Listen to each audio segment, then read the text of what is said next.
Headlines के प्रायोजक हैं केश किंग आयुर्वेदिक तेल, the king of hair oil.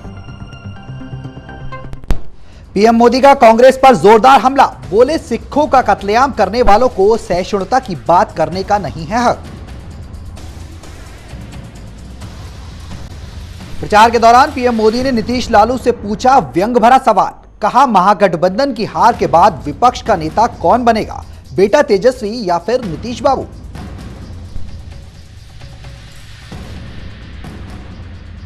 Mumbai के निकाय चुनाव में जीती शिवसेना, बीजेपी को झटका। 120 सीटों में से शिवसेना ने 52 सीटों पर मारी बाजी, बीजेपी को मिली महज 41 सीटें।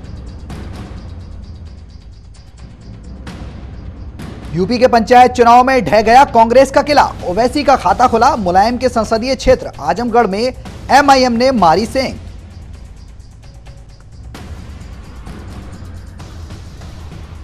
और जल्द लाया जा सकता है अंडरवर्ल्ड डॉन छोटा राजन, भारत से लाने पहुंची सीबीआई टीम और मुंबई पुलिस ने जेल में छोटा राजन से की पूछताछ।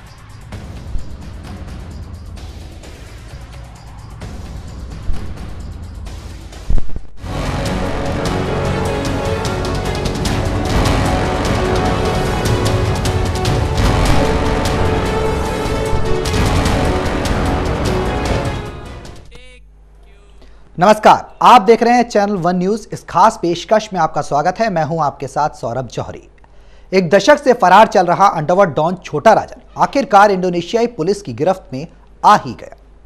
अपने काले कारनामों की वजह से अंडरवर्ल्ड की दुनिया में छाने वाला छोटा राजन अब घुटनों पर चल रहा है। पर हिम्मत तो देखिए इस दरिंदे की, इतना बेखौफ है ये काले कारनामों का पुजारी, गिरफ्त में आने के बाद भी अंडरवर्ल्ड डॉन दाऊद इब्राहिम को मारने की धमकी दे रहा है।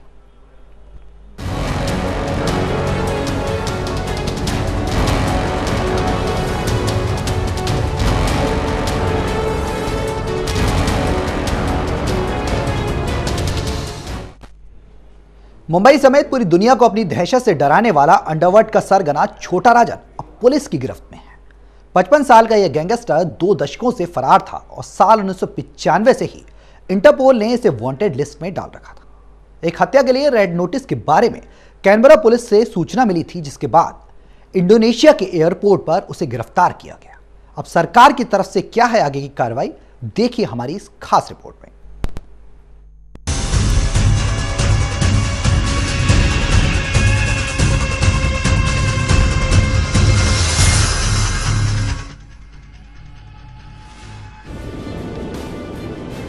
मुंबई समेत पूरी दुनिया को दहलाने वाला और खून की होली खेलने वाला अंडरवर्ल्ड का सरगना छोटा राजन अब पुलिस की गिरफ्त में है।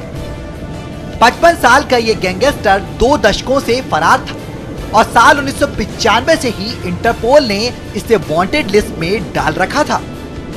एक हत्या के लिए रेड नोटिस के बारे में कैनबरा पुलिस को जानकारी मिली, जिसके बाद इंडोनेशिया के एयरपोर्ट पर उसे गिरफ्तार किया गया। भारत में कई हत्याओं के केस में वांछित राजेंद्र सदाशिव निखालजी, जिसे दुनिया अंडरवर्ल्ड डॉन छोटा राजन के नाम से भी जानती है, उसे इंडोनेशिया में एयरपोर्ट पर गिरफ्तार किया गया।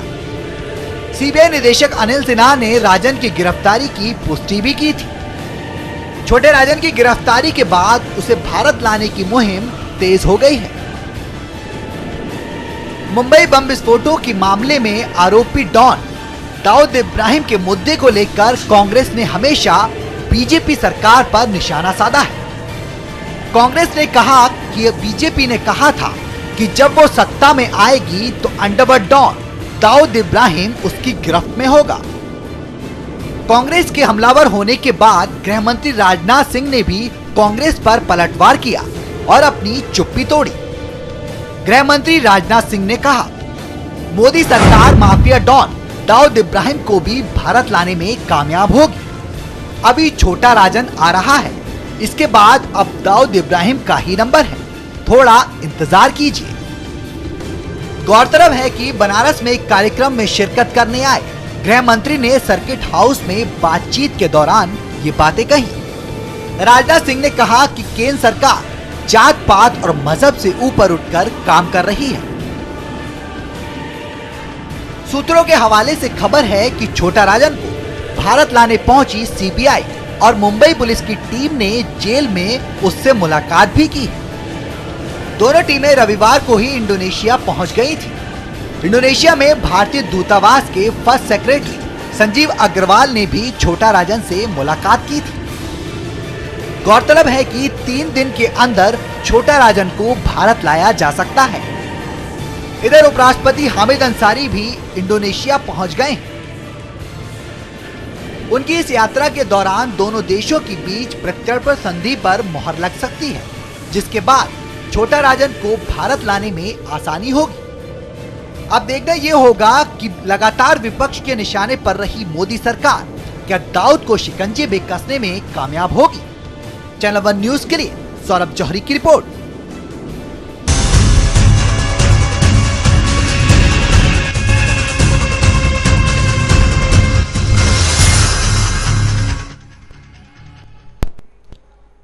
क्या आपने कभी किसी अंडरवर्ल्ड डॉन को खुद को देशभक्त कहते हुए सुना है?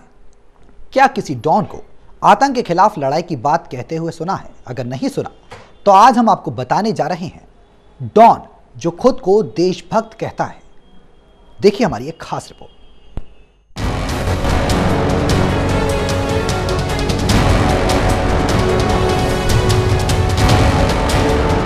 क्या आपने कभी किसी अंडरवर्ल्ड डॉन को खुद को देशभक्त कहते हुए सुना है? क्या किसी डॉन को आतंक के खिलाफ लड़ाई की बात करते हुए सुना है? अगर नहीं सुना है तो हम आपको बताते हैं। दरअसल छोटा राजन खुद को देशभक्त डॉन कहता है, जो सलाखों के पीछे होते हुए भी डॉन को मारने की धमकी देता है। सलाखों के पीछे मौजूद ये है अंडरवर्ल्ड डॉन छोटा राजन, एक ऐसा डॉन जो हाथ में बंदूक तो उठाता है लेकिन दावा देशभक्ति का करता है। एक ऐसा डॉन जो गुनाह की दुनिया का बादशाह कहलाता है लेकिन खुद को भारत मां का बेटा कहता है। एक ऐसा डॉन जो हत्याएं भी करवाता है लेकिन उसे अपने भाइयों की मौत का बदला करार देता है। ये कहानी छोटा राजन की है। ये वही राजन है जो कभी अंडरवर्ल्ड डॉन दाऊद इब्राहिम का दोस्त हुआ करता था और दाऊद के साथ मिलकर भारत के साथ साथ पूरी दुनिया में एक से बढ़कर एक जुर्म की दास्तान लिखता था। राजन पर 2 दर्जन से ज्यादा हत्याएं, 400 करोड़ के अपहरण, फिरौती का काला धंधा, सोने और शराब की तस्करी जैसे ढेरों गुनाह दर्ज हैं। पर वही राजन साल 1993 में सिलसिलेवार मुंबई ब्लास्ट के बाद अंडरवर्ल्ड डॉन दाऊद इब्राहिम का जानी दुश्मन बन गया। साल 1987 में राजन भारत से भाग निकला और दूसरे मुल्कों में पनाह लेता रहा। पर वही राजन 28 साल बाद पुलिस के शिकंजे में है। आपको बता दें कि छोटा राजन को इंडोनेशिया के बाली एयरपोर्ट पर इंडोनेशियाई पुलिस ने गिरफ्तार किया। यह अंडरवर्ल्ड का वो नाम है जो दुनिया के मोस्ट वांटेड दाऊद इब्राहिम को मारने का सिर्फ दावा ही नहीं करता रहा है, बल्कि दाऊद को मारने की कोशिश भी कर चुका है। सलाखों के पीछे होने के बाद भी छोटा राजन ने एक बार फिर वही बात दोहराई है कि उसने जिंदगी भर दाऊद के खिलाफ लड़ाई लड़ी है और आगे भी ये लड़ाई जारी रहेगी। चैनल वन न्यूज के लिए अब्दुल मोइस की रिपोर्ट।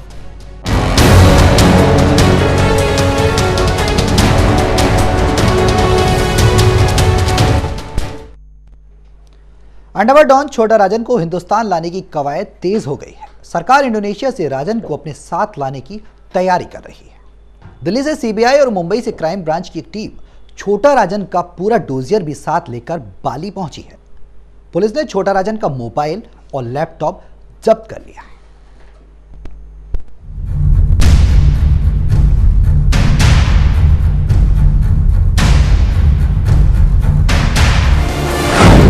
लोगों को डराने वाला डॉन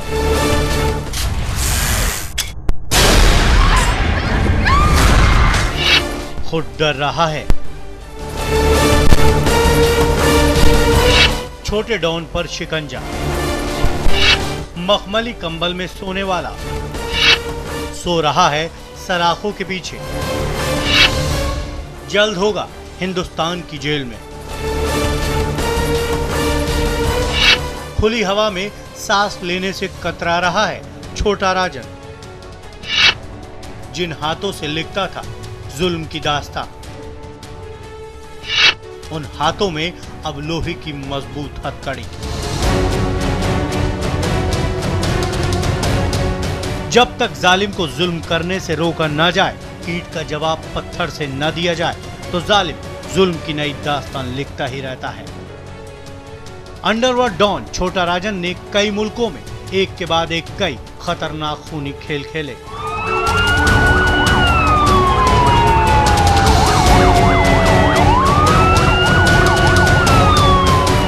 खासतौर पर छोटा राजन ने हिंदुस्तान की गलियों में खून के दरिया बहाए।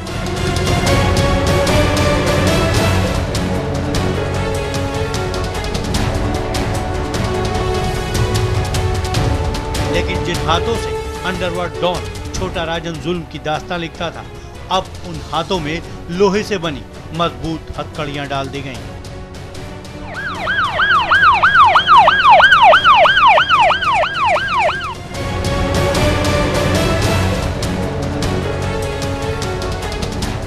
जी हां, अंडरवर्ल्ड डॉन दुनिया का बेताज बादशाह छोटा राजन अब कानून के शिकंजे में है।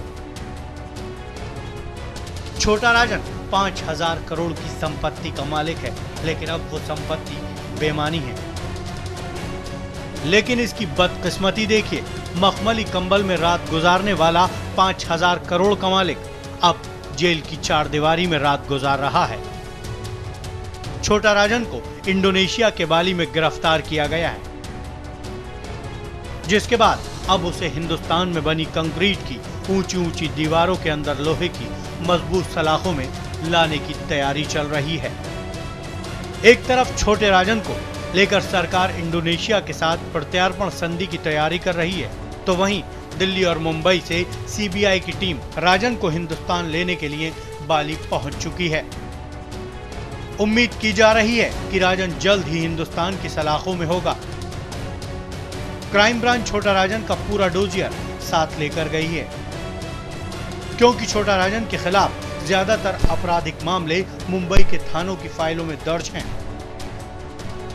मुंबई पुलिस ने छोटा राजन के पास से बरामद हुए मोबाइल और लैपटॉप को अपने कब्जे में ले लिया है। ये लैपटॉप और मोबाइल पुलिस के लिए संजीवनी साबित हो सकते हैं, क्योंकि इनके जरिए अपराध की दुनिया से कई दरिंदे बेनकाब हो सकते हैं।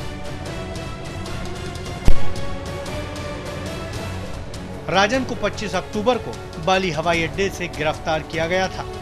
बहरहाल राजन तो कानून के रखवालों की गिरफ्त में आ गया, लेकिन क्या कानून के हाथ दाऊद के गिरबान तक पहुंचेंगे? अब देखने वाली बात यह है कि राजन अपराध की दुनिया के कौन से काले पन्ने हिंदुस्तान के सामने खोलता है। ये तो आने वाला वक्त ही बताएगा, लेकिन हिंदुस्तान को राजन के बाद अब बड़ी मछली यानी दाऊद की तलाश है।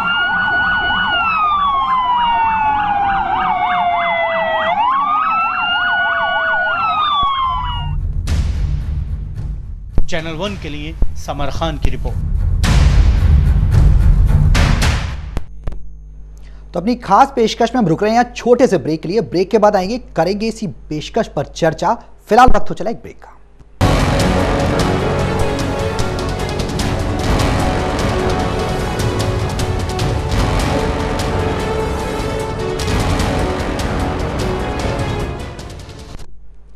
ब्रेक के बाद फिर से आपका स्वागत है। अपनी खास पेशकश में बने हुए हैं।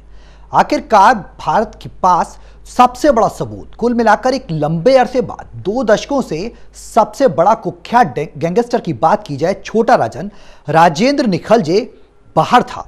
आपको बता दें, जिस तरीके से भारतीय सरकार के सबसे बड़े नामों में शुमार था राजेंद्र निखलजे, वो अब पुलिस की गिरफ्त में आ गया है इंडोनेशिया के बाली में, और उसे गिरफ्तार कर लिया गया है। आपको बता दें, तमाम रूप से बीजेपी सरकार पर भी केंद्र की तरफ से, जो सत्ता में है वर्तमान में, उस पर निशाने साधे गए। विपक्ष में कांग्रेस ने भी निशाना साधा और कहा था कि बीजेपी ने कहा था कि जब वो सत्ता में आएगी तो वो तमाम तरीके के जो वादे उसने डॉन को लेकर किए हैं, या अंडरवर्ल्ड डॉन, चाहे वो दाऊद इब्राहिम हो या फिर छोटा राजन हो या फिर बड़े राजन को लेकर तमाम दावे जो बीजेपी लंबे समय से करती आई है, उसको लेकर भी बीजेपी सरकार ने चारों तरफ से घेरा गया था। लेकिन अब कुल मिलाकर जो अंडरवर्ल्ड डॉन छोटा राजन है, उसको गिरफ्तार कर लिया गया है। भारत लाने की जद्दोजहद शुरू हो चुकी है। तो इसी बीच चर्चा में हमारे संवाददाता सुरेश झा जुड़ चुके हैं। सुरेश, जिस तरीके से बात की जाए छोटा राजन की, एक लंबे अरसे बाद, कुल मिलाकर 2 दशकों बाद भारतीय सरकार के हाथ में आया है ये डॉन। कब तक भारत आ सकता है, क्या कुछ अटकलें हैं, क्या जानकारी आपके पास? देखिए, छोटा राजन को भारत लाने के लिए सभी तैयारी पूरी कर ली गई। जैसे कल जो है टीम यहाँ से रवाना होगी चुकी भारत से इंडोनेशिया के लिए जी, और वहाँ पे पहले से पूरे कागज के तैयार कर लिए गए थे, क्योंकि उसको जो है भारत भेजना बहुत जरूरी है, क्योंकि इसमें कई अहम मामले हैं। तो लिहाजा उसकी तैयारी पूरी हो चुकी है और माना जा रहा है कि 1 या 2 हफ्ते के अंदर उसको भारत लिया जाएगा। जी सुरेश, जिस तरीके से बात की जाए, आप बता रहे हैं 1 या 2 हफ्ते के अंदर उसे भारत लाया जाएगा, लेकिन उससे पहले मुंबई क्राइम ब्रांच की बात की जाए और सीबीआई की टीम वहां पहुंच चुकी है। उम्मीद जताई जा रही थी कि मंगलवार तक आ सकता है। क्या भारत सरकार की तरफ से कुछ और सहयोगी दस्ते भेजे गए हैं, कुछ और प्रतिनिधिमंडल भेजे गए हैं इंडोनेशिया? कौन कौन से मुख्य अधिकारी भेजे गए हैं इंडोनेशिया? देखिए, जैसा मैंने अभी आपको पहले बताया कि कल 6 सदस्यों की टीम गई है, जिसमें 2 सीबीआई के अधिकारी हैं, 2 दिल्ली पुलिस के स्पेशल सेल के हैं और 2 जो है मुंबई क्राइम ब्रांच के। तो 6 अधिकारी की टीम गई है वहां पे और वो उसको वहां पे लेके आया जाएगा। लेकिन सबसे पहले उसको दिल्ली लाया जाएगा, क्योंकि दिल्ली में सीबीआई पर काफी सारे मामले हैं बम ब्लास्ट से संबंधित, और उसके बाद जो कई मामले उसके ऊपर जो है मुंबई में चल रहे हैं। तो उसके बाद मुंबई की पुलिस, मुंबई क्राइम ब्रांच की पुलिस जो है उसके लिए साझी जमानत लेने के लिए उसको कोर्ट में अपील दायर करेंगे। लेकिन सबसे बड़ी बात है उसको भारत लेके आना है और उसकी सारी तैयारियां पूरी कर ली गई हैं। जी सुरेश, बात की जाए, छोटा राजन को भारत लाया जाएगा, मुंबई लाया जाएगा, उसके बाद तमाम रूप से जितनी हत्याएं उसने की हैं उसके जुर्म का कोरा चिट्ठे पर जो भारत सरकार है कार्रवाई करेगी। कुल मिलाकर शुरुआती दौर में कुछ पता लग रहा है कि कहां रखा जाएगा छोटा राजन को? मुंबई में ही रहेगा या फिर और जगह व्यवस्थित किया जा सकता है? देखिए, मुंबई में उसके खिलाफ काफी केसेस और मुंबई में उसको रखा जाएगा, लेकिन सबसे पहले कि सीबीआई के पास उसके केसेस, सीबीआई उससे पूछताछ करेगी। तो सीबीआई मुख्यालय उसको लाया जाएगा यहाँ पे और उसके मुताबिक सुरक्षा काफी पुख्ता इंतजाम किया गया, क्योंकि छोटा राजन जो है उसके ऊपर दाऊद के जो आदमी उनकी निगाह है तो वो उस पर अटैक कर सकते हो, लिहाजा उसको बहुत बड़ी सुरक्षा व्यवस्था में यहाँ लाया जाएगा। जी सुरेश, अगर बात की जाए जिस तरीके से एक लंबे अरसे से सरकार की बात की जाए, सवालों के घेरे में खड़ी हुई थी बीजेपी सरकार, कांग्रेस ने भी बार बार सदन में इस तरीके की बातें उठाई थी कि आखिरकार बीजेपी को सत्ता में आए हुए इतना समय हो गया, आखिरकार दाऊद को क्यों नहीं पकड़ के लाती? दाऊद पर जिस तरीके से गृह मंत्री राजनाथ सिंह का एक बयान आया है कि जल्द ही दाऊद भी कब्जे में होगा, तो आखिरकार उनके इस बयान में कितना दम दिखता है? देखिए, छोटा राजन के बाद जो है दाऊद इब्राहिम पे शिकंजा कसना अपने आप में एक लाजमी है, क्योंकि दाऊद इब्राहिम के बारे में काफी जानकारी जो है छोटा राजन के पास है। तो माना जा सकता है छोटा राजन से पूछताछ जब होगी उसमें दाऊद के ठिकाने के बारे में पता चलेगा, क्योंकि दाऊद के ऊपर उसकी पैनी निगाह है छोटा राजन की। तो उसी बिहार पे ये कहा जा रहा भारत सरकार तरफ से कि अब उसके बाद जो छोटा राजन के बाद जो है दाऊद की गिरफ्तारी होगी और सभी की उम्मीद है कि दाऊद की गिरफ्तारी बहुत जल्द होगी। सुरेश, बात की जाए जिस तरीके से लंबे समय से दाऊद के साथ छोटा राजन का नाम जुड़ा रहा है, लेकिन मुंबई में सिलसिलेवार बम धमाके हुए थे 90 के दशक में, उसके बाद ये दोनों अलग हो गए थे, एक दूसरे के जानी दुश्मन हो गए थे। ऐसे में सरकार के पास क्या कोई ठोस सबूत होंगे? क्या वो जानकारी इकट्ठा कर पाएगी? देखिए, सारी जानकारी है, क्योंकि बम ब्लास्ट में काफी लोग मारे गए थे और इसी बात पे इनका मतभेद हुआ था। छोटा राजन की बात में छोटा राजन बम ब्लास्ट करके हक में नहीं था, लेकिन दाऊद इब्राहिम जो आतंकवादियों के साथ इस तरह खेल रहा था, तो लिहाजा उन दोनों में बीच में अपने मनमुटाव हो गया था, दोनों अलग हो गए थे। लेकिन ये है कि उसी के बाद से जो है दोनों के बीच जो है दुश्मनी पैदा हुई थी। जी सुरेश, यहां पर आपसे एक जानकारी लेना चाहूंगा, एक सवाल भी आपसे पूछना चाहूंगा। प्रत्यर्पण संधि में उपराष्ट्रपति हामिद अंसारी वहां पहुंचे हैं, कब तक इस मामले में कुछ सफाई आ सकती है? आगे की जानकारी क्या है? कब तक प्रत्यर्पण संधि में दोनों देशों में, उस देश से लाना, इस देश में लाना, कब तक हो सकता है मामला? सारी तैयारियां कर ली गई है, पहले से तैयारी कर ली गई है और ये भारत सरकार की जो एक संयुक्त अभियान था जिसके तहत उसको गिरफ्तार किया गया है और ये इंडोनेशिया की सरकार का पुलिस का काफी सहयोग रहा है, जिसकी वजह से उसको गिरफ्तार किया गया। तो माना जा सकता है कि बहुत जल्द जो है इंडोनेशिया के आपस में प्रत्यर्पण संधि हो जाएगी और वो दिल्ली आ जाएगा। जी सुरेश, गिरफ्तारी के बाद क्या दाऊद के साथ साथ छोटे राजन की बात की जाए, गिरफ्तारी के बाद उसकी तमाम संपत्ति को भी जब्त करेगी सरकार? जी बिल्कुल करेंगे, इसमें संपत्ति जब्त होगी, तमाम तरह की बातचीत में होगी और तमाम तरह जो भी दस्तावेज सारे उनकी रिकवरी की जाएगी। जी, तो कुल मिलाकर अभी 1 हफ्ते तक का समय है, 1 हफ्ते के अंदर अंदर आ सकता है, अमूमन अंदेशा ऐसा ही लगाया जा रहा है? जी बिल्कुल, अभी 1 हफ्ते का अंदेशा लगाया जा सकता है, बिल्कुल लाया जा सकता है उसको। जी, बहुत बहुत शुक्रिया सुरेश हमारे साथ चर्चा में शामिल होने के लिए और तमाम जानकारी देने के लिए। तो ये थे हमारे संवाददाता सुरेश झा जो बता रहे थे कि छोटा राजन को प्रत्यर्पण संधि पे जो हस्ताक्षर होंगे दोनों देशों के बीच, उसके बाद मुंबई लाया जाएगा। तमाम रूप से जो उसने अपराध किए हैं उसके अपराधों का कोरा चिट्ठा भारत सरकार उस पर संज्ञान लेगी, उस पर मुकदमा चलेगा। तमाम रूप से जो कानूनी कार्रवाई होगी उसकी संपत्ति भी जब्त की जाएगी। अब सबसे बड़ा सवाल है भारत सरकार के सामने कि दाऊद की संबंधित कितनी परतें खुलती हैं, क्या दाऊद भारत सरकार के शिकंजे में होगा? ये सबसे बड़ा सवाल है, ये देखने वाली बात होगी। मेरे साथ इस खास पेशकश में इतना ही। देश और दुनिया की तमाम खबरों के लिए देखते रहिए चैनल वन न्यूज़। नमस्कार।